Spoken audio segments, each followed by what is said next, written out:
I never imagined the night would end with my mother holding a newborn in her arms and calling him my child. I knew something was wrong the second I saw the ultrasound printout taped to the fridge at 2 a.m. in her immaculate kitchen, the same fridge that had held all her grocery lists for decades. My name was written at the top, patient, Emily Carter. Underneath it, embryo number 3, transfer scheduled November 14th, 2024. My heart froze because I was supposed to get that transfer. And because I never asked my mother to babysit it, I thought we were working toward a fresh start, together, trusting each other. But now I stood in the kitchen, drenched in the yellow glare of the fridge light, and I realized she had taken it. And while I'm getting started, don't forget to subscribe. This is where we'll find the wildest family dramas, real-life revelations, and stories you won't be able to tear yourself away from. My name is Emily Carter. I'm 34, anxious, hopeful, and desperate. I spent the last 5 years working 2 jobs, barista by morning, medical office assistant by afternoon, just to scrape together enough for 1 IVF cycle. I skipped nights out with friends. I said no to vacations, to fancy dinners, to a new car. I studied finances. I sacrificed weekends. I lived on instant noodles and hope, because I knew deep in my bones that I wanted a baby, my baby, with my husband, Mark. He's warm, gentle, kind, a steady anchor in my often messy world. But infertility doesn't care about love. It doesn't care about how many dishes you wash at your second job or how many hours you work. It just punishes. It demands patience and money and faith. That is, until that single perfect embryo, my 3rd try, finally made it to the transfer list. The clinic called me the night I turned 34. We have a spot next week. Are you ready? I called my mom. She answered within seconds. Of course, she said. Anything for you, baby girl. You know I've got you. That's when I felt safe. Like the universe was finally giving me a break. My mom, I'll call her Karen, has always looked like the kind of woman you trust immediately. Light hair, warm smile lines, syrupy voice. You'd never guess she holds grudges. You'd never guess she covets. To everyone who met her, she was the gentle mother, the caregiver, the family glue. But I knew the jitter in her hands, the occasional bitterness when someone younger succeeded. Especially if that someone was me. My sister, Olivia, younger by a few years, brilliant, pretty, charismatic, always got praise. Oh, she's so talented, people used to say about Olivia. She despised the spotlight fading from her to me. Whenever I talked about IVF, it was met with forced smiles and subtle eye rolls. You know, she once said, twirling a strand of her hair, maybe there are other ways to be a mother. I laughed it off, not wanting to admit how much her words stung. Then there was my husband, Mark, thoughtful, kind, quick to hold me during tears, quick to reassure. He believed in me. He believed in us. Every morning before work, he'd tuck me in, kiss my forehead, whisper, we're doing this together. And for one brief moment, I believed it too. So when that printout appeared on the fridge, the real, official IVF paperwork, I blinked, tried to push away the thought. Maybe Dad came home and left it there by mistake. Maybe the clinic had faxed it wrong. Then I saw it, my name, my embryo number, my scheduled transfer date, my hope. I felt sick. The air in the kitchen went thick. I touched the paper, my fingers trembling. Mom, I whispered. I could hear her upstairs, humming something low. She shouldn't have been awake this late. Mom, I said again, louder, my voice cracking. Silence. Then footsteps. She appeared in the doorway, pale face, hands folded, and forced a tight, kind smile. Hey, Em, what's that? She pointed at the paper, like she didn't already know. Why is my IVF transfer paper on the fridge? My voice was cold, broken. Her eyes flicked away quickly. Oh, I'm cleaning out some old mail. I thought it was trash. I was going to throw it. I froze. Throw it? But I was supposed to sign it tomorrow. She blinked. I'm sorry, honey. I can't remember everything. That night, I couldn't sleep. My head buzzed. My heart hammered. My breaths came shallow. How could she just treat it like junk mail? I shoved my phone under the covers and texted Mark. Me, can't talk tonight. Bad news. Mark, 2 minutes later, call me whenever you can. I'm here. I stared at the ceiling, remembering the 2 pink lines on that pregnancy test years ago. I remembered the heartbreak, the loss, and I remembered the embryo. But I didn't call Mark. Not yet. Next morning, I went to the clinic. I told them what happened. They frowned, checked records, scanned internal logs. I left with a single word: lost. My embryo, my future, had vanished. I walked out of the building numb.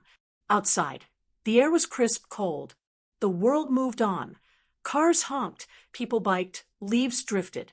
But I felt stuck. I didn't tell Mark. I couldn't. Not yet. Instead, I told my mom I was going to double-check paperwork at home. Maybe she was right. Maybe the printout was just junk. She helped me search. She acted concerned. She hugged me. She called me my brave girl. But at night, I found a crumpled trash bag behind her car in the garage. I opened it. My breath hitched. I unwrapped carefully. Inside, another printout. Embedment schedule. Mom. Patient ID XJ 2237. Due date August 20th, 2025. I stared at it. Tears blurred my vision. Then I realized the appointment wasn't for me. It was for her. My world snapped. I couldn't speak. I couldn't move. My hands shook. My skin prickled. My mind filled with confusion, grief, rage, all at once. I had to face it. I had to ask her. I tiptoed upstairs to her bedroom. The door was slightly ajar. Light spilled onto the hallway carpet. Mom, I whispered. She turned, smiling. She held a tablet in her hands. On screen, a photo of a sonogram. Is this mine? I asked, voice small. She didn't flinch, didn't hesitate. She nodded slowly. Yes, Em. I needed this baby more than you. Silence swallowed me. I backed away. My heart pounded. I ran down the stairs out the front door, into a world that suddenly felt alien. That day, I didn't call Mark. I didn't call the clinic. I didn't call anyone. I drove until the highway lights blurred, until tears soaked my shirt. I remembered I was 34. I had sacrificed. I had fought, all for a chance. But now someone else was taking my chance.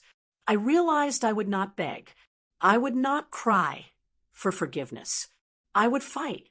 Over the next week, I started quietly. I recorded text messages, overheard conversations, receipts from a shady fertility clinic about embryo transfer fee, XJ 2237, sloppy handwriting, randomized times. I screenshot. I video recorded. I created a secret folder labeled evidence. Every day, I pretended nothing was wrong. I made coffee. I smiled at my mother as she asked, "Everything okay, honey?" I nodded, just tired. But inside, I was building a storm. I confronted my husband, finally. "Mark, I need you to listen. I'm not okay." He held me close. "Tell me what's going on," he whispered. I showed him everything. The printouts, the trash bag, the sonogram, the list of charges from the clinic. His face went pale, like he'd seen a ghost. "She did what?" he muttered. I nodded. "She stole my embryo, and she's pregnant by it now." He was silent for a long time. "Then we need to confront her. Together." I shook my head. "I can't. Not yet. It has to be real. Solid." He cupped my face. We'll do it right. Together. That night, I broke down. I cried and screamed and pounded pillows. I whispered under my breath. This was supposed to be my baby. My baby. And for the first time, I wondered, do I deserve to be a mother? The days crawled. My mother acted normal. She baked cookies. She asked me about work. She painted her nails. She hummed lullabies under her breath sometimes, as if rehearsing for the child she believed was hers. I watched her. I listened. I smelled the warm sugar in her cookies. I felt bile rise in my throat every time she walked by. One evening, I got a message from an unknown number. We got your mom's names. If you don't pay, we'll post everything online. My skin crawled. I deleted it. I didn't tell Mark. I didn't tell anyone. I just stared at it. Then inertia, fear, guilt. Maybe this pregnancy was real. Maybe the baby existed already. Maybe I'd never get justice. But I couldn't hide. I wouldn't hide. 3 nights later, I sat in my car outside the clinic's address from the receipt, a tiny office on the edge of town. It was dark, deserted. Wind rattled the windows. I took a deep breath. I recorded myself for the first time out loud. If you can hear this, I'm Emily Carter. I'm here because my mom used my identity, my medical records, to steal my embryo. This is not consent. This is theft. I hesitated. My thumb hovered over the send button. Then I pressed it. 2 hours later, my phone buzzed. From clinic, we need to talk. Come in tomorrow at 10 a.m. Bring your ID and these documents. I stared at the message, disbelief flooding me. Finally, a crack, a glimmer. Morning came. I sat in a small waiting room. The air smelled of sterilizer and sadness. My hands shook as I held the file, folder marked confidential patient records. A woman, older, serious, called me Emily Carter. I stood. She led me into a dim room with 1 table, 2 chairs, a single bulb overhead. Do you recognize these signatures? She asked, passing me a stack. I flipped through. There, forged signature. My handwriting horrifically close. My date of birth. My social security number. My voice trembling, I said, "No, I never signed this." She nodded slowly. "We'll begin an internal investigation immediately." Something inside me cracked open. Rage, relief, hope all poured in. Back home, I confronted my mother with printed copies of the paperwork. I laid them on the dining table like weapons. She stepped forward, hands shaking. I didn't mean to hurt you." I looked at her. I felt the weight of 5 years of hope, blood, sacrifice. I felt betrayal. "You didn't mean to hurt me?" I echoed, voice flat. "You meant to have a child with my embryo." Her eyes narrowed, guilt faltered, then hardened. "I deserve it. I earned it." I recoiled. "You earned it? You think stealing someone else's future is earning?" She grabbed the papers. "You want to destroy me? Go ahead." I watched her crumple them. In that moment, I realized I wasn't just fighting for an embryo. I was fighting for my dignity, my right to decide, my right to become a mother on my terms. In the weeks that followed, my mother tried everything. Guilt trips, tears. "I'm old. I'm alone. I need this more than you ever did." She whispered, "Don't ruin me. Don't ruin our family." But I refused. I kept records. I blocked her on my phone. I stopped answering calls. On social media, on a private support group for women undergoing IVF, I shared my story. I posted screenshot after screenshot, forged documents, the trash bag, the clinic receipts. Responses flooded in. Empathy, anger, offers of help, advice, support. One woman wrote, "You are so brave." Don't let her guilt you. This is your body, your future. I cried again. This time, tears of determination. Then came the day the clinic called. We've completed the investigation. The embryo transfer under ID XJ 2237 will be canceled. The embryo is being cryopreserved again, under your name, and we're forwarding all findings to authorities for identity fraud. I closed my eyes.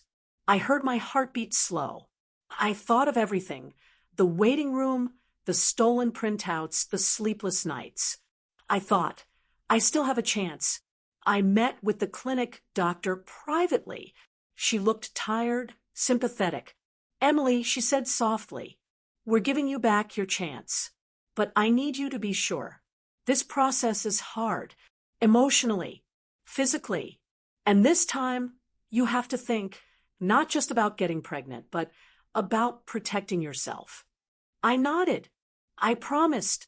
That night, in my small apartment, I wrote a letter to myself. I deserve my baby. I deserve to choose. I deserve justice. I folded it, sealed it, and I didn't mail it. Instead, I pinned it to the corkboard above my desk. Weeks passed. The days felt lighter. I stopped hearing my mom's footsteps in the hallway. The house felt calm, empty, clean, safe. Mark stood by me every morning. "We'll do this together," he said, and I believed him. I felt hope again. When the time came for another embryo transfer, new date, new number, I held his hand before the procedure. I closed my eyes.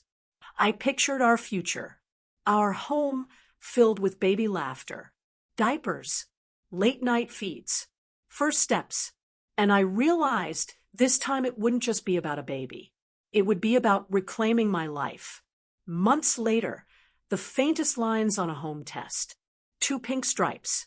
I sat on the bathroom floor. Tears, a laugh, a sob. I typed a message to the private support group. It worked. "I'm pregnant." Comments flooded in. Tears.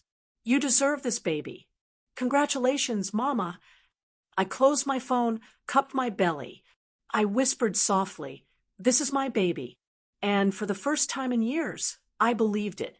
I don't know what will happen with my mom, whether she'll ever admit the truth. Maybe she'll fight it. Maybe there will be drama. Maybe I'll have to testify. But right now, I don't feel fear. I feel strength, because I learned something brutal. I learned that family isn't just the people you're born to. It's the people who respect your body, your choices, your identity. It's the people who fight with you, not over you. I deserve this baby. I deserve my chance. And I'm not letting anyone, not even my own mother, take it again. My baby is coming. And this time, I'm finally free.